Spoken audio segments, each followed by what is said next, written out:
గ్రామజ్యోతి కార్యక్రమంలో భాగంగా ఆదిలాబాద్ జిల్లాలో విస్తృతంగా పర్యటిస్తున్నారు మంత్రులు జోగురామన్న, ఇంద్రకరణ్ రెడ్డిలు. గ్రామస్తులంతా కలిసి ప్రణాళికలు రెడీ చేసి గ్రామాన్ని అభివృద్ధి చేసుకోవాలని సూచించారు మంత్రి జోగురామన్న. సారంగపూర్ మండలంలో దత్తత తీసుకున్న ఆలూరు గ్రామంలో పర్యటించారు మంత్రి ఇంద్రకరణ్ రెడ్డి. గ్రామంలో మొక్కలు నాటి ప్రతి ఒక్కరూ గ్రామ అభివృద్ధిలో పార్టిసిపేట్ చేయాలని కోరారు. హాస్టళ్లలో ఉన్న సమస్యలు పరిష్కరించాలని డిమాండ్ చేస్తూ కరీంనగర్ జిల్లా పెద్దపల్లిలో బీసీ సంక్షేమ హాస్టల్ విద్యార్థులు ధర్నా చేపట్టారు. హాస్టల్ సమస్యలను అధికారులు, ప్రజాప్రతినిధులు పట్టించుకోవడం లేదని ఆరోపించారు. రోడ్డుపై బైఠాయించడంతో ట్రాఫిక్ జామ్ ఏర్పడింది. దీంతో ఎంటర్ అయిన పోలీసులు విద్యార్థులకు నచ్చజెప్పి ధర్నా విరమింపజేశారు.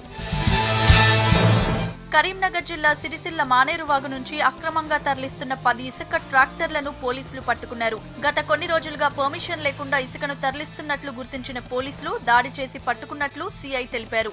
గతంలో వార్నింగ్ ఇచ్చినా ఇసుక దందా మానడం లేదన్నారు. పర్మిషన్ లేకుండా ఇసుక తరలించే వారిపై కఠిన చర్యలు తీసుకుంటామన్నారు. మద్యాన్ని నియంత్రించాలని డిమాండ్ చేస్తూ ఐద్వా నిర్వహిస్తున్న బస్సు యాత్ర ఖమ్మం జిల్లా ఇల్లందుకు చేరుకుంది. రాష్ట్ర ప్రభుత్వం గ్రామాల్లో మద్యం ఏరులా పారేలా చేస్తున్న ప్రయత్నాల్ని విరమించుకోవాలని డిమాండ్ చేశారు.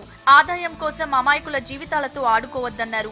ప్రజల ఆరోగ్యానికి హానికరమైన మద్యాన్ని నియంత్రించాలని కోరారు.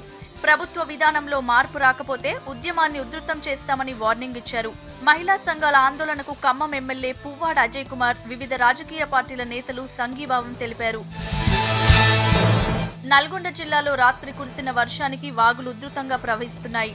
మునుగోడు మండలంలోని సోలీపురం గ్రామంలో వాగు రోడ్డుపై ఉధృతంగా ప్రవహిస్తుండటంతో గ్రామానికి రాకపోకలు నిలిచిపోయాయి. గ్రామంలోకి వెళ్లాలంటే నడుంలోతు నీళ్లలోంచి దాటాల్సిన పరిస్థితి.